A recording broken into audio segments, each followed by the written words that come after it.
Today we're going to be looking at the absolute worst Magic the Gathering cards in combat. I'm going to start off with Brushwag. This is a 3-mana 3/2.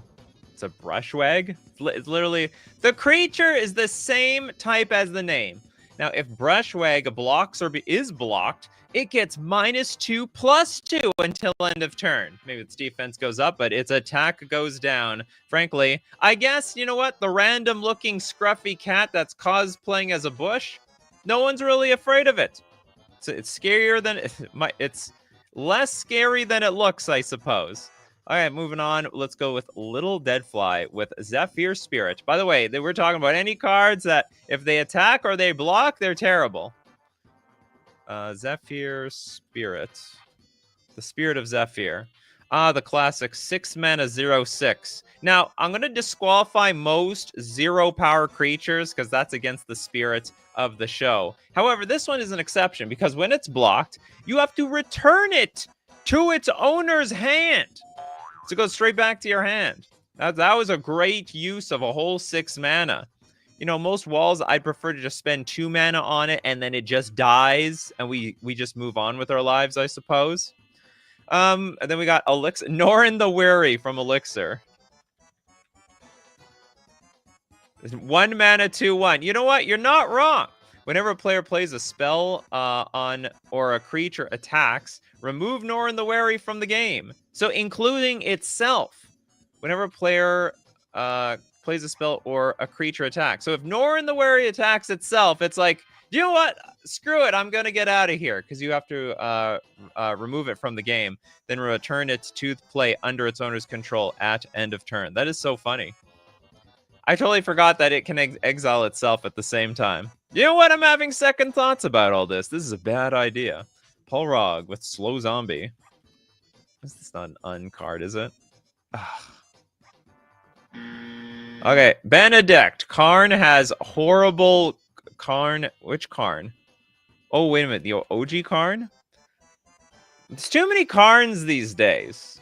I think you mean the OG one. Karn Silver Golem, 5 mana 4/4. When it becomes blocked, or so when it blocks or becomes blocked, yeah, it gets -4/+4 until end of turn. What the hell is all that hunk of silver useful for? I don't get it. Use all your force, you get blocked by a baby, and then you all of a sudden do nothing. Pay 1, target non-creature artifact becomes an artifact creature with power and toughness, each equal to its converted mana cost until end of turn. Hexanort, Time Elemental. This is a 3-mana 0/2. When it attacks or blocks at end of turn, sacrifice it, and it deals 5 damage to you. Where's the upside? Oh yeah, they're really trying to sell me on this card. Okay, 4 mana, tap, return target permanent that isn't enchanted to its owner's hand. They might have just as well as made this as an enchantment. It doesn't even feel like this is supposed to even be a creature. Might as well be an artifact or something. Anyway. Yeah, that is god-awful. They're telling you, you better not block. Are you allowed to? No, you're not even allowed to attack with this thing. Who would decide, you know what, I'm going to attack with my 0/2 Time Elemental. I guess in the deck with a bunch of pump spells or something. Next up, we got... no uncards. Uncards aren't allowed. I don't know if Old Fogey is an uncard, but it sounds like an uncard. Mindless Null. From Ryan Egan. 3 mana 2/2. Mindless Null can't attack unless you control a vampire. Why? It's a zombie. Now I get it. The vampires and the zombies, they're sort of an alliance. They're both dead. Or I guess they're undead. They were dead. Anyway. Okay, yeah, some assembly required around here. No, the drill is no uncards unless you pay up. Alright, I'll make an exception. I'll always make an exception for money around here. It's a pay-to-win show, by the way. Okay, we got TD Fujda. And Nikachu, I recently started playing Magic the Gathering, mainly using Forge. Would Marrow Nod qualify due to the opportunity cost? Let's see. Marrow Nod. Question is it good or bad in combat? 5 mana for a 2/3. All rats have fear. Tap, sack a rat, put X, 1/1 black rat tokens into play where X is the number of rats you control. Nope. It's great in combat. Just said all your rats have fear. Definitely disqualified.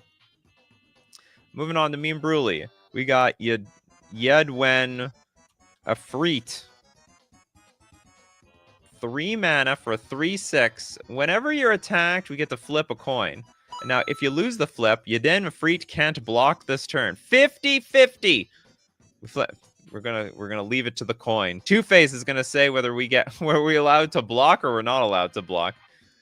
I don't know if I should defend myself. The Whale of Darkness with the Loafing Giant. 5 mana for a 4/6. Just looking at this picture, it's like, you know what? There's a big war going on, but you know what? I feel like taking my lunch break. Whenever Loafing Giant attacks or blocks, put the top card of your library into your graveyard. Now, if that card is a land card, prevent all damage that Loafing Giant would deal this turn. Forget it. Yeah, I'm not getting up to date. Really was on the lunch break. It's a lunch break card.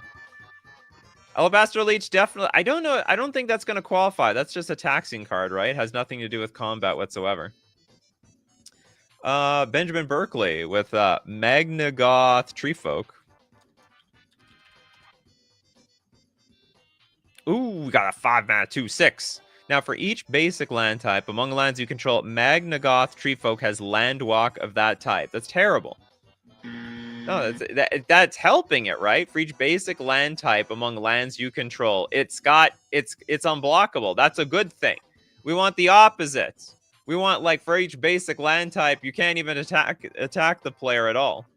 So it's got to be cards that they are bad in that's a good card in combat. I wouldn't play that card, but you know. Abyssal Persecutor. Oh, is this that card you can sack a creature and then it's not even allowed to do anything? 4 mana, 6/6, Flying Trample. You can't win the game, and your opponents can't lose the game. Interesting. Correct! So you can smack your opponent for as much damage as you want. It doesn't matter. Then you have to get rid of your Abyssal Persecutor. You can't win the game, and your opponents can't lose the game. How does that work? So your opponent can be at negative life? I've never really seen Abyssal Persecutor go the distance. Never usually gets that far. Next up, we've got... Hedgeman says, you want to attack or block, be ready for the consequences with the Lesser Gargadon. Lesser Gargadon is a 4 mana 6/4. Whenever it attacks or blocks, we have to sacrifice our land. Oh, God. You know, there's some cards out there that if... You know, it's Self-Annihilator. Why are we self-annihilating ourselves over here? It's like an Eldrazi in training. It's like, no, don't shoot backwards, stupid. Shoot forwards. What does that even mean? Like, it like destroys the land that it walks over? Or something to that effect? Okay, next up, we've got a super chat from Elixir. Fire Drinker Satyr, maybe. Fire Drinker. Oh, this is the... Oh, yeah, I can count that. We've got, it's a red 2/1 Satyr Shaman. Whenever Fire Drinker Satyr is dealt damage, it's going to deal that much damage to you. And and also for 2 mana, Fire Drinker Satyr gets +1/+0 until end of turn. And it still deals damage to you. I mean, this card is all pain, almost no gain. I don't even know why they reprinted this type of card. It's a superior Jackal Puck.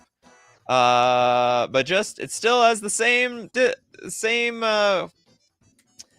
downside. So if it ever gets blocked, I mean, it's like if someone blocks this card, it's like they attacked you with Trample or something. But what if you gave it Lifelink? Interesting. That's a strat. I don't know how much Lifelink you're going to find in a Fire Drinker Satyr deck. It sounds like science. Who's willing to experiment? Okay, Harold Dorn with Leviathan. If you can't win the game with its first attack, the OG Leviathan, are you even allowed to attack with this thing? 10/10 Trample comes into play tapped and doesn't untap during your untap step. Now, at the beginning of your upkeep, you have to sack two islands. If you do, untap the thing. Now, it can't attack unless you sacrifice 2 islands. No, God, please, no. I'm not going to have any islands left. I'm going to need a Harbinger of the Season play so I can feed this damn Leviathan with whatever lands I got in play. Okay, who next? The Abyss Soul with Time Elemental. No, we did this one. Oh yeah, it's a great one. And by great, I mean it's terrible. Summer Mermaid Star with... Oh, we're already hitting doubles. We're getting a lot of doubles. Does Slipstream Serpent count? Slipstream Serpent. 8 mana for a 6/6 Serpent. Now, I can't attack unless defending player controls an island. I would absolutely say this counts. When you control no islands, you have to sacrifice your Slipstream Serpent. Wow, this is one of those classic old-style cards. Your opponent needs to have this land for you to attack. Also, you need the land so you can keep it on the battlefield. You lose the land, you lose your creature. Needs the power of the water. Now, this is a card... This is magic right here. Like it says, you need to control an island for this thing to exist. That's why I say drawing the source of mana from your lands. Also, you can morph it if you have no islands in play. Worst case scenario. Next up, Dustin Newbie, Wayward Beast. Kind of useless, unless you want to return your lands. Yeah, I don't like returning my lands. Red 2/2, trample and haste. But when it deals combat damage to a player, you gotta return a land you control to its owner's hand. Now, you know, a lot of people were pretty hopeful about this card when it first came out, because if you're a red deck, usually you're low on mana. You don't have a whole lot of lands in play.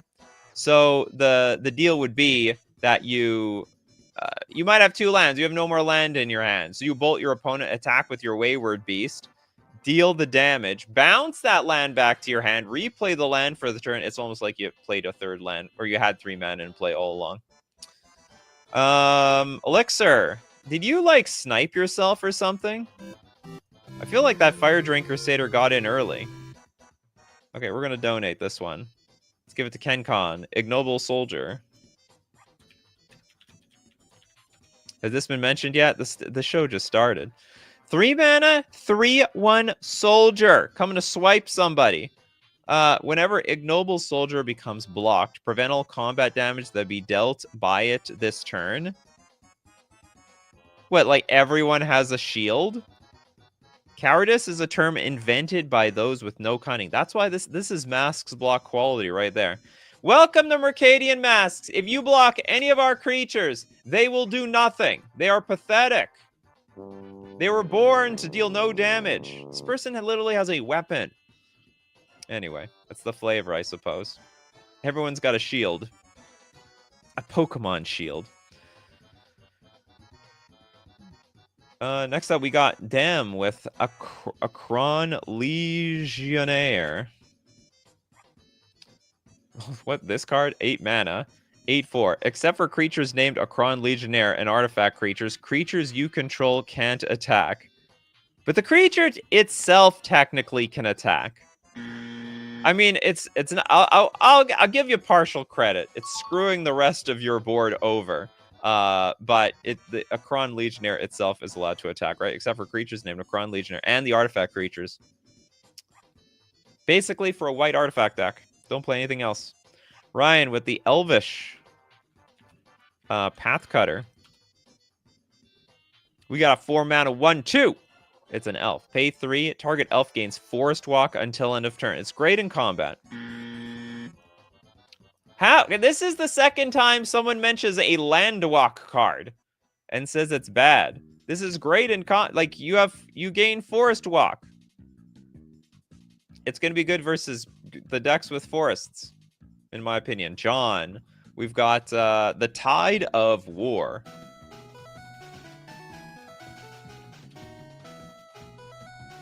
Our first non-creature. Okay, 6-mana enchantment. Whenever one or more creatures blocks, we're going to flip a coin. Now, if you win the flip, the defending player sacrifices all blocking creatures. Holy cow! Otherwise, the attacking player sacrifices the block creatures. Oh my god! It's an all-or-nothing play. And on top of that, no matter what, we're not dealing damage. Right? Otherwise, the attacking player sacks all the... Oh, no. It's all... Okay, so anything that wasn't blocked, they will get through. And then we're just flipping coins on the cards that got blocked. That's going to change, like, how you make blocks, right? It's like, okay, well, what am I willing to sacrifice in a 50-50 chance? Regis, I'd like to use my 50-50 here. Da-na. We got Chaos Gaming with Clockwork Beast. Commander players don't know what combat is. You might be right. Okay, this is a 6 mana 0/4. Comes into play with 7 +1/+0 counters. At end of combat, if Clockwork Beast attacked or blocked, you got to remove a +1/+0 counter from it. It does shrink. And then pay X, tap, put up to X +1/+0 counters on Clockwork Beast. This ability can't cause the total number of +1/+0 counters to be greater than 7. Okay, I mean, this honestly is not that bad, but I mean, it does qualify. If you attack or block, the thing will shrink. Honestly, it's like the strongest card I've seen all day today, because it doesn't really get that small that fast. Okay, Paul Rog. Putting the cards in the show, aren't you? Extremely slow zombie. Extremely slow zombie man. Okay, 2 mana for a 3/3 with Last Strike. This creature deals combat damage after creatures without Last Strike. Only combat creatures with 2 power. 2 power or less. Just remember, only the uncards are only allowed on the show through the super chats. We got Kevin. There's my permanent nominee for any bad cards, Sorrow's Path. This card is... Okay, how does this work in combat? This is a classic worst card on the history of the game. Tap, choose 2 target blocking creatures an opponent controls. If each of those creatures could block all creatures that other is blocking, remove both of them from combat. Each one then blocks all creatures the other one was blocking. Whenever Sorrow's Path becomes tapped, it deals 2 damage to you and each creature you control. Absolutely terrible card in combat. You could end up blowing up your entire board. Well, it wouldn't be accident because you did it on purpose. Crowcore Games with Statecraft is amazing when it's not your combat, but my god, it sucks when it is combat. Okay, 4 mana enchantment, prevail combat damage that would be dealt to and dealt by creatures you control. Well, I hope you're not intending on winning through attacking, because that's not going to happen. So I guess it is best on blocking? Penal combat damage that would be dealt to and dealt by creatures you control. That's an interesting card. Penal combat that would be dealt to. So basically, everything is that Gamazoa card. Every creature you have in play is an invincible wall. Very interesting. Very, very interesting. Now that's a commander card. It this is like... basically gives your creatures indestructible in some sense, at least in combat. Next up, let's get Argent with Swamp Mosquito. I hate mosquitoes, especially from the swamp. 2 mana 0/1 flyer. Whenever it attacks and it isn't blocked, defending player gets a poison counter. Has to be attacked and isn't blocked. You know what? I will count this. I am actually just really surprised at how crappy this card is. So it's basically dealing... It's like a 1/1 that deals infect.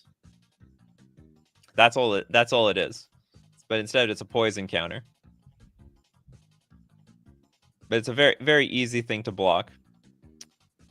Next up, Christopher B with Unnatural Speed. Very unnatural, huh?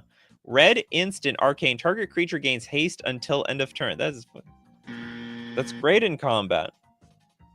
Gives your creature haste. Go to combat step. Unnatural speed. Okay, Dangerous One. Thank you very much for your super chat. Hellcarver Demon. All I know is that I have a bunch of these in my bulk bin. Who the hell designed this card? But I thought it spiked for some reason. 6 mana for a 6/6, deals combat damage to a player, sacrifice all other permanents. Oh yeah, you control, and discard your hand. Exile the top 6 cards of your library. You may cast any number of non-land cards exiled this way without paying their mana cost. Or basically, it reminds me of this card that you like sack all your permanents in play, and then you start putting cards from the top of your deck into play equal to the number of permanents sacrificed. It's basically the same thing. You just need a Sensei's Divining Top. And we good here, okay? We just need a Sensei's Divining Top. If not, all right, we're just going to gamble. And we're going to hope for the best around here.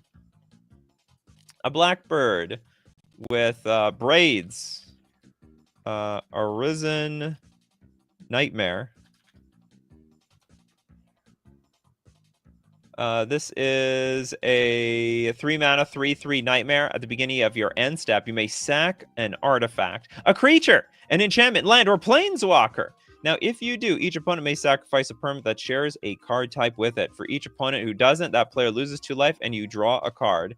That has nothing to do with combat. I'm disqualifying a lot of cards here today. All right, we got Elixir. Elixir knows the rules. Flailing Soldier.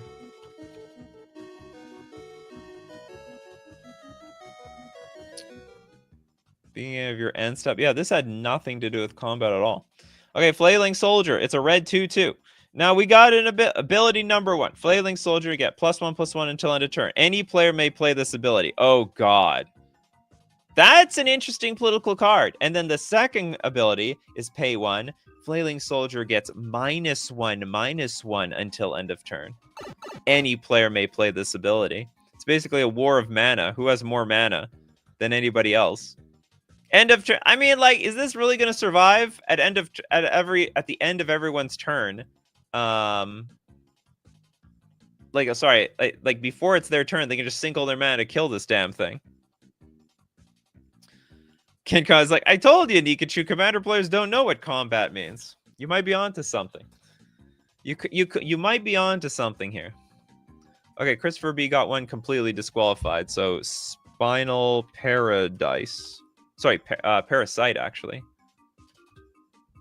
Spinal Parasite. 5 mana. -1/-1. It's dead on arrival.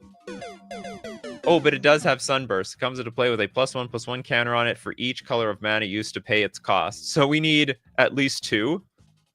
Remove 2. +1/+1 counters from Spinal Parasite. Remove a counter from target permanent. We could even remove a counter from itself. Is it necessarily bad in combat? It's got a really bad activated ability. Honestly, I'm disqualifying this one too. Neither of the abilities have anything to do with combat. And no one can... I like if you just pay 5 mat, like Wooburg into this, you got a 4/4. And that's it. It's not that bad. Okay, Crowcore Games. We got False Orders. Internet sounds. False Orders. Let's see. Okay, I'm not reading the ancient scripture. Cast a spell only during the declare blocker step. Remove target creature defending player controls from combat. Now, creatures it was blocking that had become blocked by only that creature this combat become unblocked. You may have it block an attacking creature of your choice. Cast a spell. Isn't that good?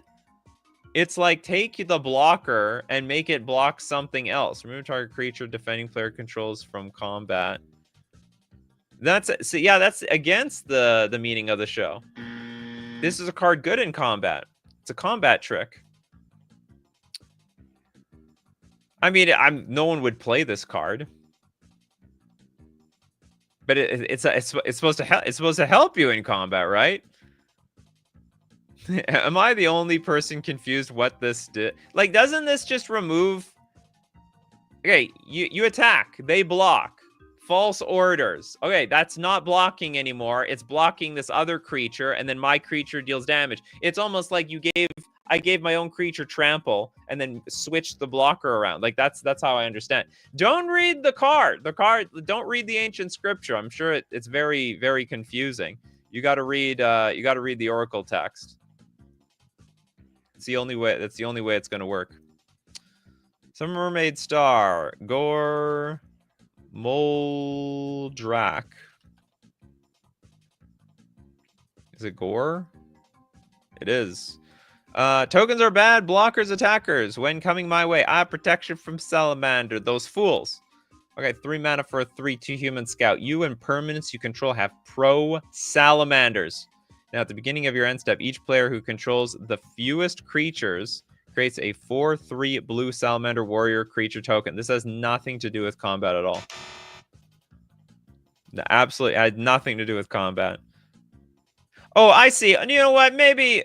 Hold on. You and permanents you control have protection from salamanders.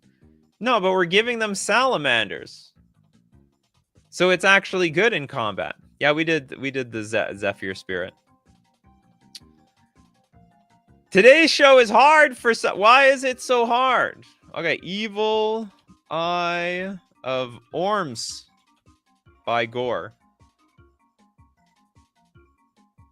Oh, we got 5 mana, 3/6. Non-eye creatures you control can't attack. And then Evil Eye of Orms of Gore can't be blocked except by walls. Okay, so I'm gonna start adding these cards that, you know, if all your other eye creatures are not allowed to attack with it. So frankly, you can't play this unless you've got a mono eyeball deck. And I don't know how many eyes there are in a game. What, like 5? 5 eyeballs? Okay, Croak. Oh no, I did this one already. Sorry about that. Do you have another one? Crowcore Games. Defending player removed. What's blocking what? Okay, let's go with Benjamin's. This one is tough. Would Shinka Gatekeeper? I have a feeling this is a topic for the show that's not easy to find out on Scryfall. Can't just so easily plug in some search terms. 3 mana for a 3/2. Now, when Shinka Gatekeeper is dealt damage, it deals that much damage to you. That absolutely counts. I hate it when I hate it when I'm attacking, someone else got something blocked my creature, my warrior, and for some reason I can feel it in my face. Why am I the one waking up with a terrible headache? There's only 2 eyes in MTG.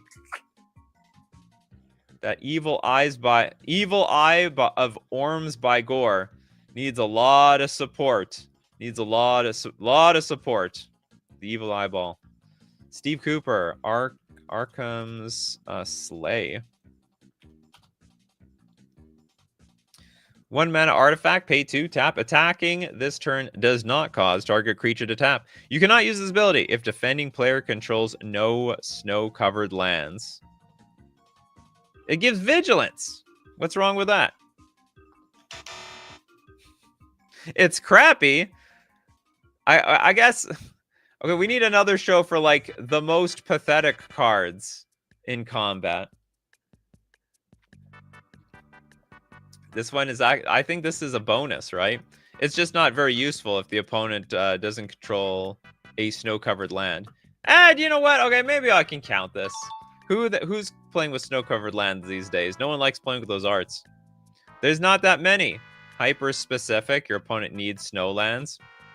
You know, there are some people that have the mentality that you should have snow lands in your deck because it's free. And also, you never know when you need to counter someone's Arkham Slay. You know what I mean? Okay, we're going to look at more terrible, awful cards, MTG cards in combat. But we got to thank our sponsor today, FusionGamingOnline.com. Now, this is a deal you do not want to miss. I wait for this deal every single year. The Fusion Gaming Online Black Friday sale deal. You can get 10 to 25% off, depending on how much money you want to spend on this. I think it's up to something like 300. You have 10% off. And then if you keep spending more, you get an additional 5%, another 5%, and another 5%. You can get at most 25% off. So get them singles, Magic. You can get sealed and single product of Magic the Gathering, Yu-Gi-Oh! Board games, and all other TCGs. I wait for this. I'm sure... I have no idea when it's... When is it over? You don't want to wait, because the inventory could be shrinking. And now, the coupon code's not going to work. I do have a beautiful coupon code, but if you missed the big Black Friday sale, if you're watching the replay, I don't know, 1 month later, you can use coupon code Nikachu to still get 5% off all your purchases on any day of the week. We're also going to thank Mana Traders, the premier place to rent Magic cards online. Rent for Magic Online with Mana Traders. Play any deck you want, any format you want. You can support the channel using my Mana Traders link in the description below, or save 40% cash back on your 3rd month subscription using coupon code Nikachu_4VU. And now back to the worst god-awful cards in combat. We didn't do Jackal Pop, actually. Okay, we did Jackal Pop like cards. But the actual pop of all Jackal Pops, we need the original one. The original is cute. It's a very cute card. Red 2/1 for each 1 damage dealt to Jackal Pop. It's going to deal 1 damage to you. Can't believe that was a tier 1 card at the time.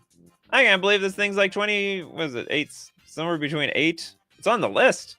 Why did they even reprint this card? Okay, next up. Duke Fireberg, Arm-Mounted Anchor. This is a 3-mana equipment. Equipped creature gets +2/+2 and has menace. Whenever equipped creature deals combat damage to a player, draw 2 cards, then discard 2 cards unless you discard a pirate card. Equipped 2, this ability costs 2 less to activate if you have 1 or few cards in hand. What are you talking about? This card's great. What's the downside? There's no downside. Your creature doesn't even blow up at end of combat. Now, if your opponent, if your creature spontaneously combusted at the end, I could understand this. It's all upsides. It's gotta be bad. It's gotta do something bad. Like, literally bad. This is like, it's good, but no one would play the damn thing. Okay, Banovsky. Okay, how about Dwarven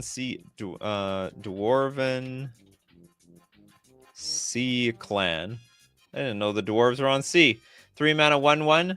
Now tap at end of combat. Dwarven Sea Clan deals 2 damage to target attacking or blocking creature. Use this ability only if that creature's controller controls any islands. Very, very situational. I'll count it. We're desperate here, people. We're desperate. We're desperate for cards to get on the show. Elixir with Goblin Cadets. I bet there's like a lot of terrible Goblin cards. Just a reminder, the show is about like cards that are really bad if they attack or block. Like there's some massive downside to it. Or like it can be also non-creature cards, but you still got to prove that it's terrible in combat. Red 2/1 Goblin. Whenever Goblin Cadets blocks or becomes blocked, target creature gains control of it. You see, that's exactly what I'm talking about. We attack, we block, we already lost their loyalty. They decide, hey, why are you fighting against us? Just join us. We're a bunch of goblins. Goblin on goblin action. We're family here. Next up, the Abyss Soul with Sibilant Spirit. 6 mana for a 5/6 flyer. Whenever it attacks, defending player gets to draw a card. They're gonna cash in on our spirit. This thing is so rich, it's spilling money onto the street. This is like a reminds me of this joke. If Bill Gates dropped $10,000, is it worth it for him to go pick it up? Corbinek, apparently no card yet. It's this Indentured Oath. It's situationally one of the worst cards. 4 mana for a 4/3. Prevent all damage that Indentured Oath would deal to red creature. No, you're right. That does work. Even a Jackal, I don't know. Yeah, prevent all damage that Indentured Oath would deal. Yeah, so basically even a Jackal Pup can block this. You never know. Epic Nate with the World Slayer. Equipped creature deals combat damage to a player, destroy all permanents other than World Slayer. So okay, so whenever it deals damage, it will be the last time it deals damage. Equipped creature. So yeah, the only thing that stands alone is the sword. Chris Bonehead with Marjan.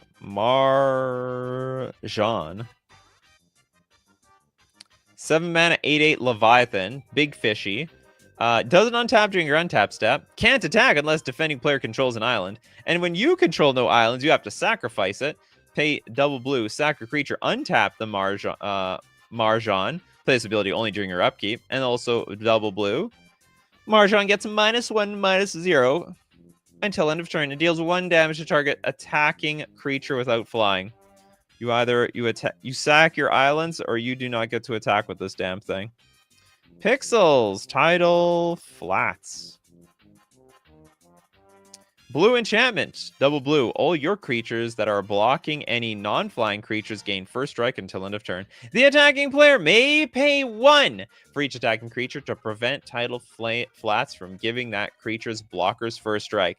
This is exactly the type of card it's garbage, because if it's on the battlefield, and let's say you have a bunch of blue mana up, I mean, they're only attacking with this in mind. Like, they're playing around your Tidal Flats. Because you need, for each 2 blue you have, they only need 1 generic to undermine this entire thing. And also, you have to pay the blue first.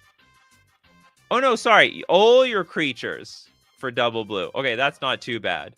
But I still think it stinks. The tiny little kobold that could with Demagoth Titan. It's 4 mana for it. It's 11/10. But whenever it sacks or blocks, you gotta sacrifice a creature. Well, so long. It must be fed. We need more blood for the blood god. And in this case, the demon. The blood demon. Does anyone have no card yet? Toilet Duck apparently doesn't. Wither Scale Worm. 6 mana for a 9/9 worm. Now, when it blocks or becomes blocked by a creature, that creature gains Wither until end of turn. Whenever Wither Scale Worm deals damage to an opponent, remove all -1/-1 counters from it. When it becomes blocked or blocked, that creature gains Wither. It deals damage to creatures. Oh, so we are actually buffing up our opponent's creature and shrinking our Wither Scale Worm. Wither is a good thing. I thought Wither was a bad thing this entire time. I don't play with any Wither creatures. I don't know what this mechanic really does. I'm like, why are all the custom card people putting Wither on their creatures all the time? This has Wither. That has Wither. Get to kill those indestructible things. Less than with Fickle Efreet. 4 mana for a 5/2. When it attacks or blocks, flip a coin at end of combat. If you lose the flip, an opponent gains control of your Fickle Efreet. That's terrible. Then they get to take a free shot at somebody else. It's like a crappy Ball Lightning. I would rather the Ball Lightning was just gone and never to come back again. Crowcore Games with the Bubble Matrix without trample blocking synergy.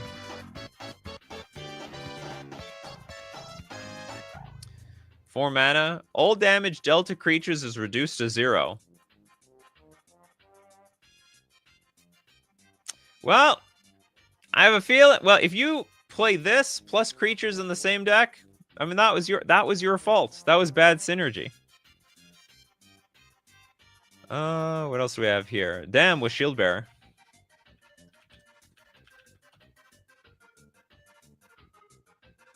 Shield Bearer, the 2 mana 0/3 with banding. Is this any good? Because it only has 0 power, but that's such a weird thing. I guess the idea is that if you attack with this, you can have old damage assigned from your opponent's creatures to the 0/3. I think that's the idea. Whatever. I'll still consider it like a pretty bad card. Okay, what else do we have here? Is there something called Permafog? Oh, you must be talking about the Bubbling Matrix. Isn't banding good? Banding is good. Banding's usually better on creatures that don't have 0 power, though, because it's like a negative free roll, right? If you had 2 Shield Bearers and attacked with both of them, it's useless. Or even blocked with both of them, it's useless. Or very, very, very poor, I would say. It's not ideal. KV2, hello again. A card that I was considering to put into my heads. I win, tails, you lose precon. Oh, you're talking about the Fickle Afraid, I assume. Flip a coin to meet your doom. Michael Ing with Org. Simple name. 5 mana, 6/6 trample. Now, it can't attack if defending player controls an untapped creature with 3 or greater power. Guess it's just, you know what? It's a big giant, but still scared. Or it can't block creatures with power 3 or greater. Also scared. I don't know. It's that situation where, I don't know. How do I put it? You stick the stick in the ground with the elephant chained to it, and the elephant perpetually for the rest of its life believes it cannot defeat the stick in the ground, even though it can completely rip the damn thing apart. It was just born to be afraid of big things. Crazy art for an org. I don't know. There's not that many orgs in the game. Maybe there's a lot of orgs that are just named differently. Nikachu is a 249-year-old vampire and the only living sort of member of the Illuminati. Wait, what conspiracy theory crap is going on over here? The Abyssal with Forbidden Orchard. Forbidden Orchard is not a combat card. Urg Raiders. Let's look at Urg Raiders.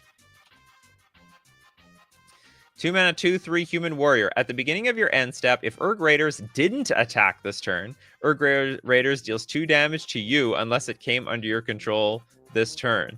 That's interesting. So, like, you send yourself to your death, but if you don't attack, basically you deal 2 damage to me. That's so weird. Yeah, that's new Nikachu lore. Do we have a super chat here? Oh, we have Elixir with another super chat. My beloved Hashan Orgress. Oops, I spelled this wrong. Ogress.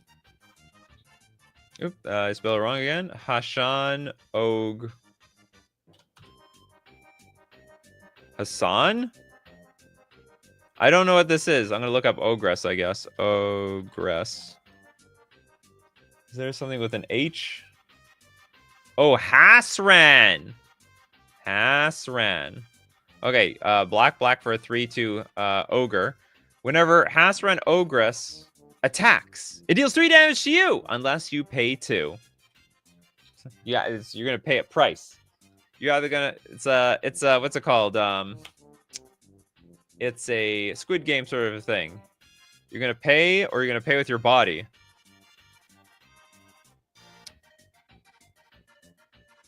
I think ogre is gender neutral. It is a creature like orcs and so on. Okay, Dustin Newbie with High Tide Hermit. You get energy, but have to use it to attack. Oh, that's a true story. 5 mana, 4/4 with Defender. Now it enters the battlefield, you get 4 energy. Now it can attack if you pay 2 energy. It can attack as though it didn't have Defender this turn. If you run out of energy, you run out of attacks. It's not even that good of a creature. It's literally a 5 mana 4/4 in the first place. The only thing that outclasses are like alpha and beta cards. More or less. More ogres. Michael Ing with Gazban Ogre. So like all the ogres have like some big downside to attacking. Green 2/2 Ogre. At the beginning of your upkeep, if a player has more life than any other, that player gains control of your Gazban Ogre. Technically has nothing to do with combat. Like absolutely nothing. It's a funny card though. Maybe I should have another show like MTG creatures that have no loyalty. Oh, that's a good one. I gotta write that one down. Creatures that have no loyalty.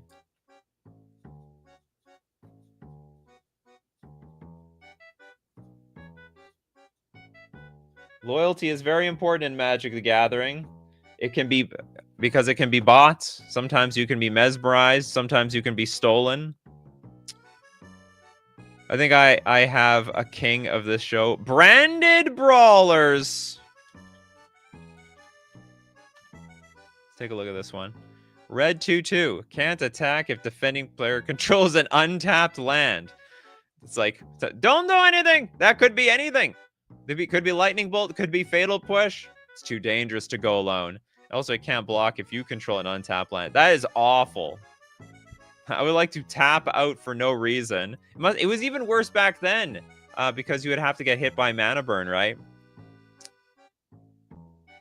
If you say no loyalty, all the kids will just give you any card that isn't a planeswalker. Oh, they're going to understand the idea.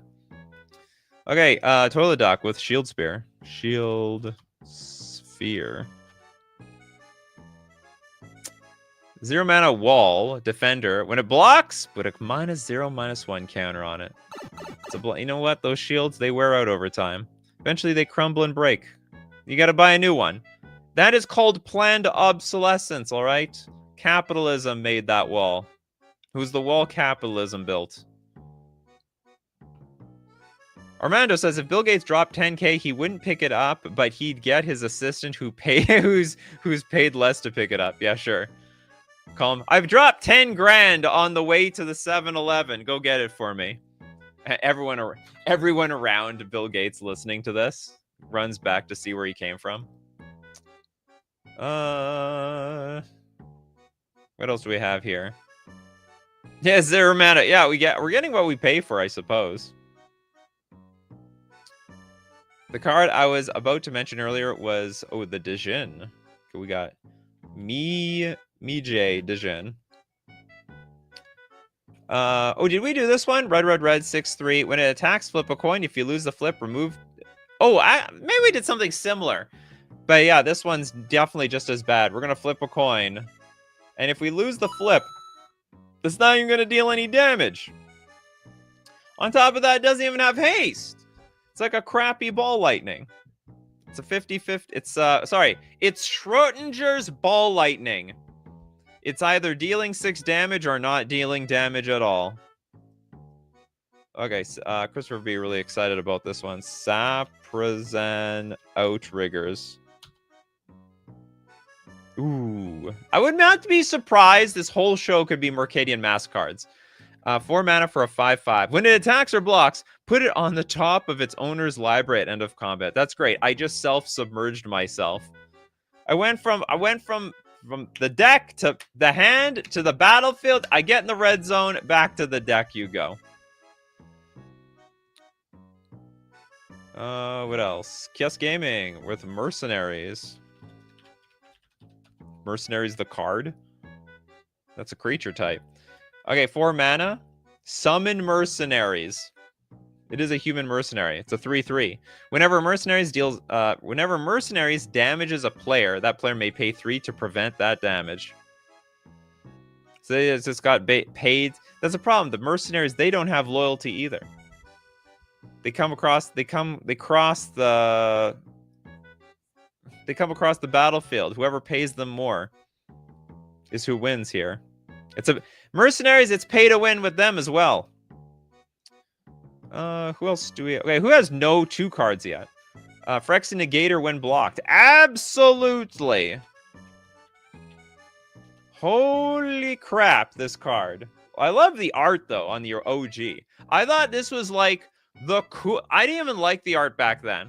But I thought that was just the coolest looking thing ever. And then when I found out that it was a trampler, and when it was dealt damage, you have to sacrifice a permanent for each 1 damage dealt to it, I was like, screw that! That's terrible! I would never want to play that card. Maybe never is a strong word, but definitely don't play it versus a burn deck. It's dangerous. It's going to be very bad for your health. Exonor, Jangling Automation. We had so many disqualified cards earlier on the show, and now everyone sort of understands what this is all about. 3 mana for a 3/2. If Jangling Automaton attacks, untap all creatures defending players controlled.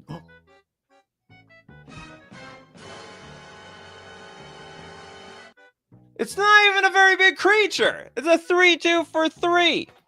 And basically, we're giving our opponents vigilance here.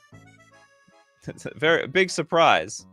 You attacked with your jangling automaton. You should read your card, because now I get to untap all creatures I control now. And I'll surprise block this damn thing. That's a great card. I love this one. Kev 2, you could actually try to make the whole deck about bribery and call it a thing with some sort of way to don't allow the enemy to untap stuff. Maybe. Read the flavor text. We always look upon our first creations as masterpieces, no matter how awful they are. They even knew themselves it was garbage. Wizards made this... I don't know, is this like a red herring or something? Like a noob puts this card in their deck and realizes, oh, this card sucks. Like, what's the point of here? There used to be this philosophy that artifact creatures had to be pretty weak since any color could play them. Well, they dumped that philosophy pretty quickly now, didn't they? Okay, next up, we have Summer Mermaid Star with Starforged Sword. What do you mean it removes the equipped creature's flying? Flying is a good thing, and it's taking it away. It looks like a Mockingbird. 4 mana, equipment, gift a tapped fish. When Starforged Sword enters, if the gift was promised, attach Starforged Sword to target creature you control. Equipped creature gets +3/+3 and loses flying. Equip 3. It's +3/+3 and loses flying? This is like really mediocre for this show. Gift attach. It's still good in combat. The only downside is you lose flying. If you had flying in the first place. Do you have to equip a creature with flying? No, it's just any random creature you have. So you may not even lose anything. This is too weak. Way too weak here. I dislike Wizards of the Coast philosophy of make cards awful so people don't pick them on draft. Yeah, I know, it's... Well, but then on the other side of that is all the cards are good. And then we have massive power creep. So, you know, pick your poison. Adam! Keeper of Tressorhorn. How's this? The Keeper! You know what? We've done this show for like, what? 3-4 years? Maybe 5 years. I've never seen this one. 6 mana for a 6/6. If Keeper of Tressorhorn attacks and is not blocked, it deals no damage to defending player this turn, and that player loses 2 life. Effects that prevent or redirect damage cannot be used to counter this loss of life. What's the point of it being a 6/6? What, to be good on blocking duty? So if we attack, we are just going to do 1/3 the amount of damage that we set out to do. What's the flavor to this? It's not really dealing damage. It's just sucking your soul a little bit. We did Jackal Pup already. Hit the blockers hard. Yeah, this is a good... It's good on blocking. It's attack against Circle of Protection Black. Ooh, this is interesting. Gets around it. Yeah, basically a 2/6 when attacking. Okay, we have Kenkon, Suchi. During the mana burn era of the game. Deep Cuts. Kids don't know this one for sure. The 4 mana 4/4. When it dies, add 4 to your mana pool. This is actually, well, you know what? I'm disqualifying this. Has nothing to do with combat. I mean, it might die in combat. But yeah, by today's standards, it does nothing. We got Godzilla-sized fireballs with Island Fish Juscanus. Sorry, Jacanius Island Fish. Just look up Island Fish. Can I get... I sort of want an oracle text. I don't want to read the ancient scripture.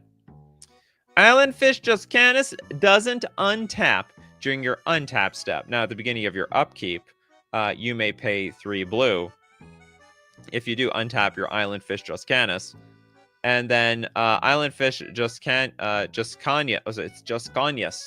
can't attack unless defending player controls an island.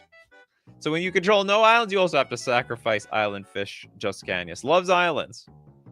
Only pledges loyalty if you have an island. Also only knows its way around the sea if the opponent has an island.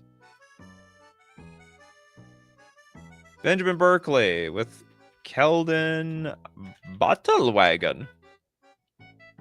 5 mana 0/3. I love the 0/3s with trample. That's very exciting. 0/3 with trample. It can't block either. When Keldon Battlewagon attacks, sacrifice at end of combat. This is like the poster child for the worst card on this show. Tap an untap creature you control. Keldon Battlewagon gets +X/+0 until end of turn, where X is the tap creature's power. Oh, so basically we're going to charge it up. We get one attack. That's it. One big shabam beluga. And what this is like a cannon. When it fires, it's just gonna explode itself. We did Goblin Cadets GG. Welcome, Lord Trevor. Charging Badger? Nah, it's a 1/1 with trample, right? Blood Fungus. That is quite the username. Abyssal Persecutor. We did that one. Technically, it does nothing about combat. That's right. We did that one. Why not fling it? Well, that's 2 cards. This is 1 card. You charge it up and go explode. Okay, Tiny Little Kobold with Carnage Gladiator. Carnage Gladiator. 4 mana for a 4/2 Skeleton Warrior. Now, whenever a creature blocks, that creature's controller loses 1 life. Oh, any from either side. 3 mana Regenerate Carnage Gladiator. Whenever a creature blocks, that creature's controller. Okay, yeah, so it's actually decent on attack, but also this screws over yourself if you're the one blocking. And if you're blocking and regenerating, that's even worse. Truth be told, I think this is going to be in an attacking deck, but it still works in the perspective of blocking. Trip Fontaine says you could do damage and fling it during the end of combat. Oh, is that true? Whenever it attacks, sack it at end of combat. Oh, yeah. So you're going to deal damage, and at the end of the combat step, then it's going to have a trigger to sacrifice. You can just fling it in response. Assuming fling is an instant. Life Age. Did we have a Harbor Guardian?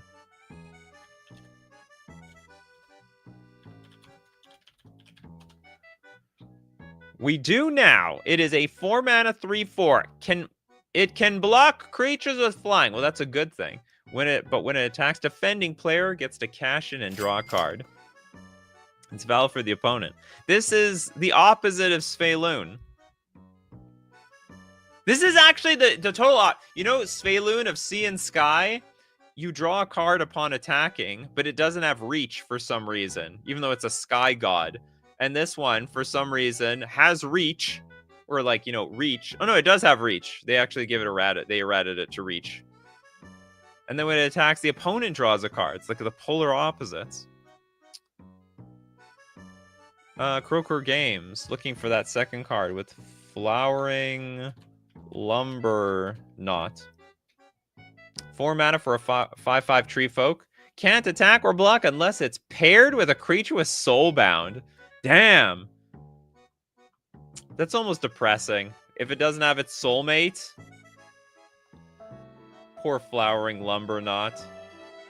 Just, you know, lonely. Very lonely on Valentine's Day, I'm sure.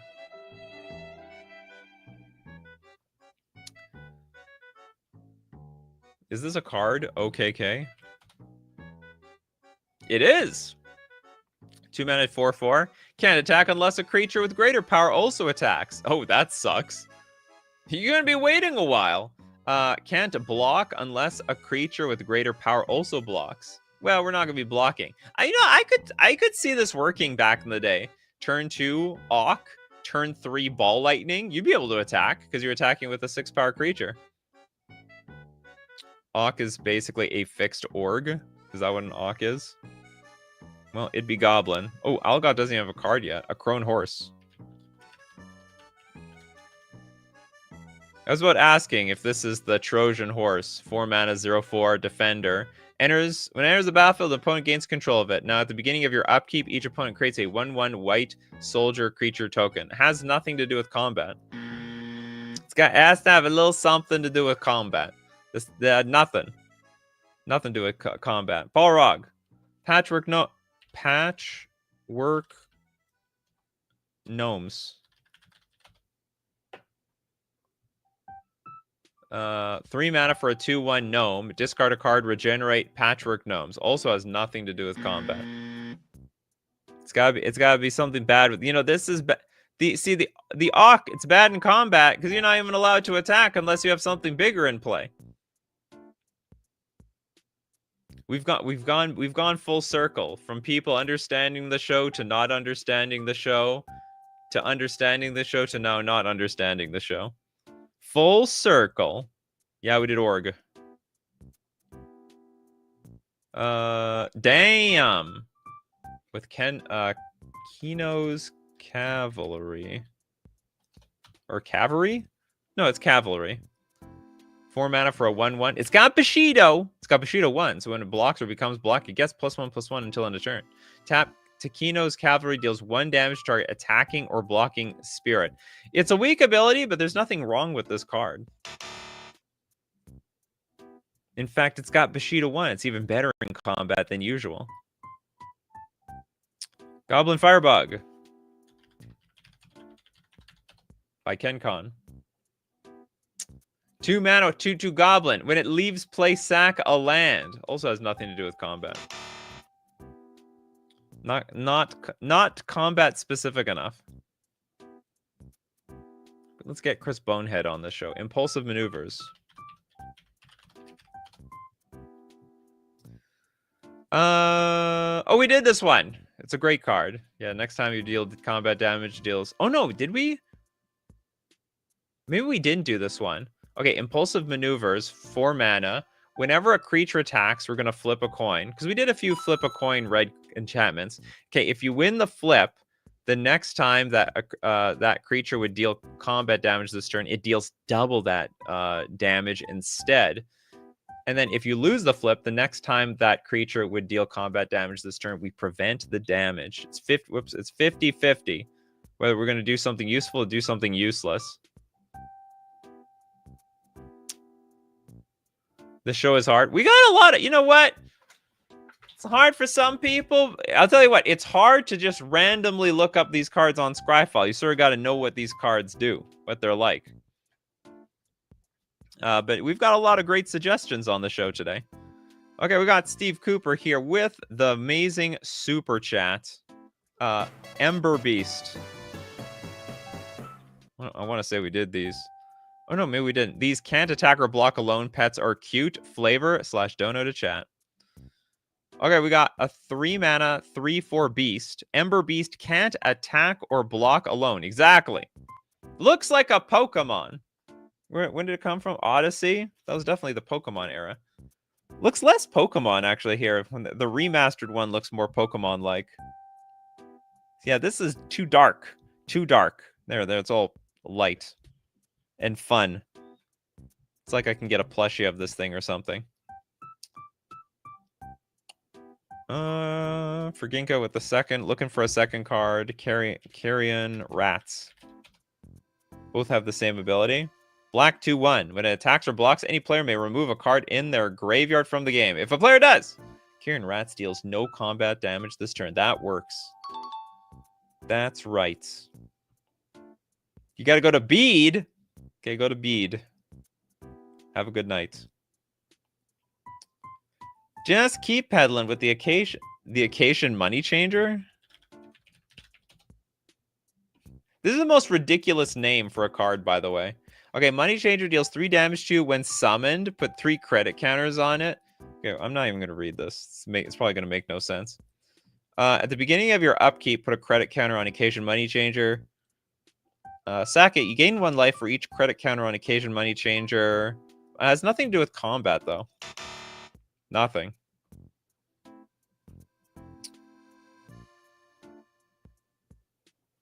Nikachu used to be part of the Knights Templar in the 1700s. He knows where the Ark of the Covenant is. I have no idea what you're talking about. Not at all. Okay, Pedgeman. Mardu Blaze Bringer? Mardu Blaze... 3 mana, 4/4. When it attacks or blocks, you have to sacrifice it at end of combat, and it's gone. And with that, does this put on Arena? Is that a fixed card? Attacks or blocks, sack at end of combat. No, it's the same thing. I think, you know what, all things considered, I think you guys did great. I think the crew did great today. I hope you had a lot of fun, and we do this show weekdays, 3 p.m. Central Standard Time. Thanks to everyone who supports the show. If you're a patron on Patreon, a member on YouTube, or you super chat to be part of the show, or even super chat so other people are part of the show. And of course, thank you so much, Coffee Crew, for being here today. Those are your great suggestions. Suggestions come from Ryan and KenCon, and a tiny little kobold, Christopher B, little Deadfly, Richard, Kiosk Gaming, got Benjamin Forginka, Pedgeman, Corbinek. Oh, Corbinek showing up at the end. KenCon, Trip, Jess, Steve Cooper, Lestian. Where would I be without the Coffee Crew? Keep brewing up them coffees, and we're going to keep brewing up the magic. Take care of yourselves, and I will see you at the next cup.